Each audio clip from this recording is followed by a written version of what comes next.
Hello everyone and welcome back for more of The Legend of Zelda The Wind Waker. In the last video, we learned how to be a master stalker with our pictograph. Yay! And in this video, we finally, now that we have the sail, are going to venture off for our adventure to adventure. So like the King of Red Lions was telling us in the last video, we're going to head off to the east. He has marked the location on our map that we need to go to. So I'm going to sail around to the east first because that's the way the wind is blowing. Because a westerly wind blows as we walk from the road. So over there, as you can see that little squiggly circle thing, 2 squares over, that is where we need to go. So 2 squares to the east. That is where we're going to need to go. Now, there's something really cool about this game that I would like to point out as soon as we start sailing. Well, one fact that I freaking love sailing, and the other fact is, too, about just how the game, is styled. So now that we're over at the east, let's take out our sail, and you'll see how fast we go with it, because we're going pretty slow, but now that we got the sail. Whoa! Look at that! Alright! So now see that giant pillar over there? That is where we're heading off to. Now, the cool thing about this game is that this is, it's no loading time. You can sail to an island. If you see it, you can sail there, and it will get bigger and bigger and bigger, or if you sail away from an island, it gets smaller and smaller and smaller. So, we're not going to go straight there because I want to stop off at the other little island right there in the square before it. But you can straight sail there, and there's going to be no loading time. The island gets bigger. And that's really something I like about Wind Waker that I really wish that they did in other games. And then you don't really see it in Twilight Princess. They completely got rid of it for, super awesome graphics. But that's okay. And Skyward Sword, they do it a little bit, but not as much. But anyways, we're going to stop at this little island first. This is Pawprint Isle. All the islands have different names.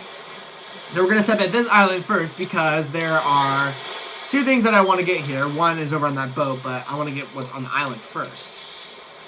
We'll be coming back to this island later, so really, you can do this later. But I'd rather just do this now just because I know we can get this right now. So we're going to go inside. Go inside. Go inside! Thank you. And go down the hole. I almost forgot about this. I didn't really realize this until, I checked some later notes. I'm like, wait a minute, I can get this now if I wanted to. So I think I'm going to because it's not going to take that long, and, it's not really that big of a deal. Ooh, that noise scared me. Plus, in here, we're going to get an introduction to a new enemy that's going to be kind of helpful if you like making items and stuff. These right here are choo-choos. These are red choo-choos. They are little gelatinous enemies. Of course, you may remember them if you're a Majora's Mask fan from the Chew Jellies. These are kind of like the evolved form. I don't know. So, but anyways, if you kill them, you get red Chew Jelly. Now, you can't do anything with the jelly right now, but later on you can synthesize it with some other items to make potions. So, it's really good to collect up on these Chew Jellies. Now, of course, there's not only red. There's different types. There's red, there's green, there's all different colors.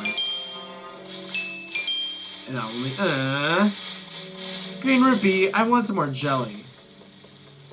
Make a peanut butter and chew jelly sandwich. Although I can't technically have that because I'm allergic to peanut butter.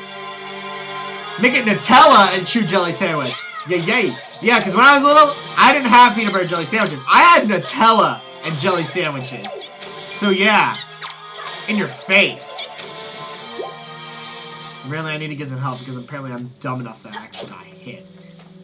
So let's open up this chest, and we're not really doing much and dealing with very few chew jellies. You get a piece of heart!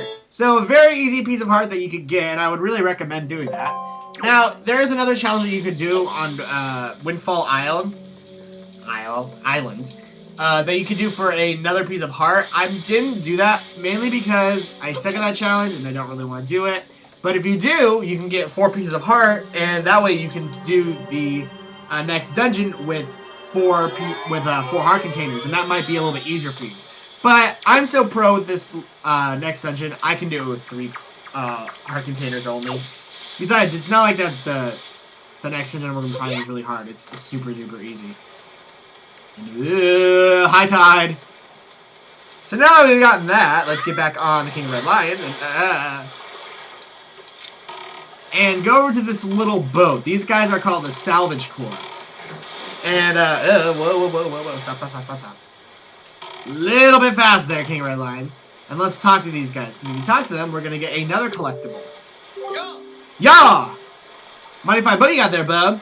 We'll be searching for some treasure on the seafloor, too? Are you? Ha ha! You won't get any from us, bub. Not likely. Let me ask you something really quick.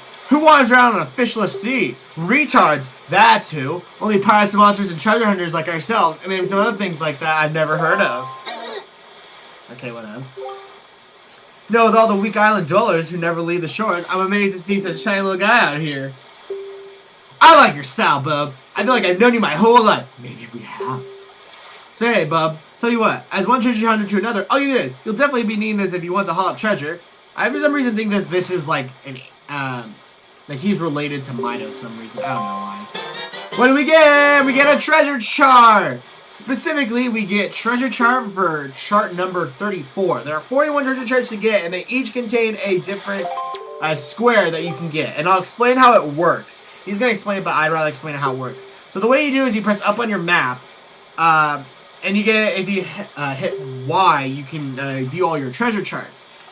Now, when you select a chart, it's not going to give you the name of the island, but it's going to show you what square it is and where it's located relative to an island. I'll show you as soon as this cutscene's over. Alright, little treasure buddy. Best of luck to all of us. But he was talking about how, like, getting something from the island that we're going to will definitely help you in treasure. So, what we want to do is press Y. We're going to go over to the chart. Yeah, right there. There we go. Open it up. And it's going to show us an island and where the treasure is with an X. Now, of course, if you haven't been to the island, you're not going to be able to tell which island that is. I already know what island that is, but we're not going to be able to do the treasure charts for a while because I'd rather get them all first before I go off and show what all the treasure is.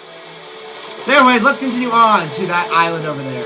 Now, I'm going to say this right now. This island that we're going to is one of my favorite places in all of Zelda history. The race that lives here, just the whole island, the music, everything. Like, if there's anywhere I could live in the Zelda universe, this would be my #1 choice. If I had technology. Well, not technology. I would like to be one to live on this island. I freaking love this place. Everything about it is super awesome. As you can see, the island gets bigger and bigger. It's not really loading. It's not like we have to go through a loading screen or anything. We can just sail straight to the island. And that's something I really love about Wind Waker. And I feel like it's probably one of the best games.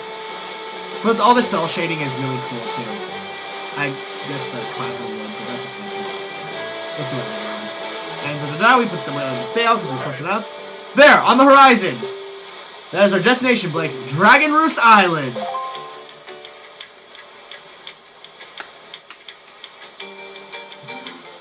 I freaking love this place. It is so freaking awesome.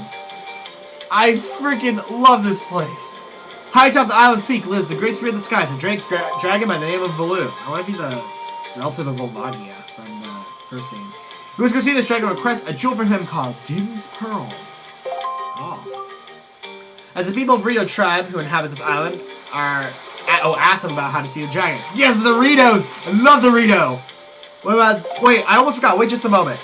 Nom nom nom Wind Waker. It is a baton that is very delicious and tastes like Cool Ranch Doritos.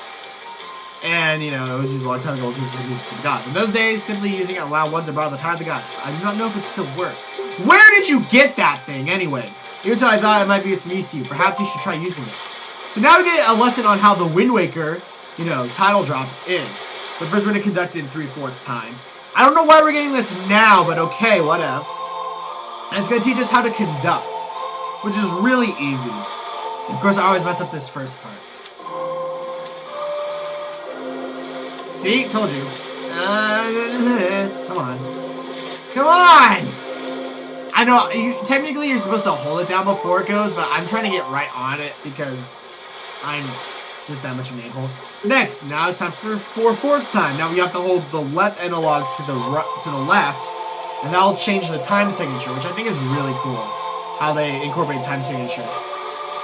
Now, of course, someone who's musical like me, it's like this isn't really a big deal for me. Because I already know about time signatures. I missed all but the first one, wow. That's it, Blake.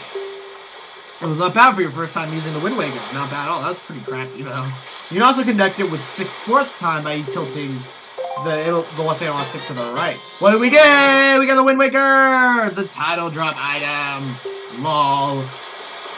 So yeah, it's not really going to be of any use to us right now, but the Wind Waker is going to prove to be a very, very useful item. It's just like the Ocarina of Time. It's going to help you out a lot.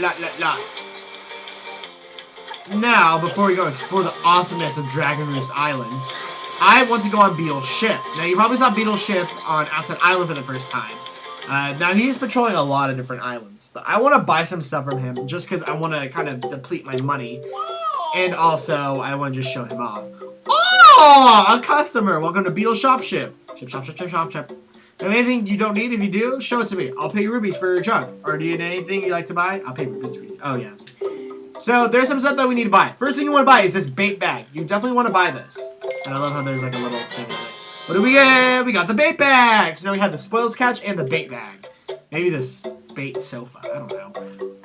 So we're going to hold the 8 pouches for storing bait. Bait is useful in this game. There's a lot of different uses for it. A lot of them we're not going to really see until later. There's one thing that we can use in the dungeon that we're going to be going to very, very, very soon. Spoilers, there's going to be a dungeon. Oh my god, a dungeon in the Zelda game? Whoever saw that.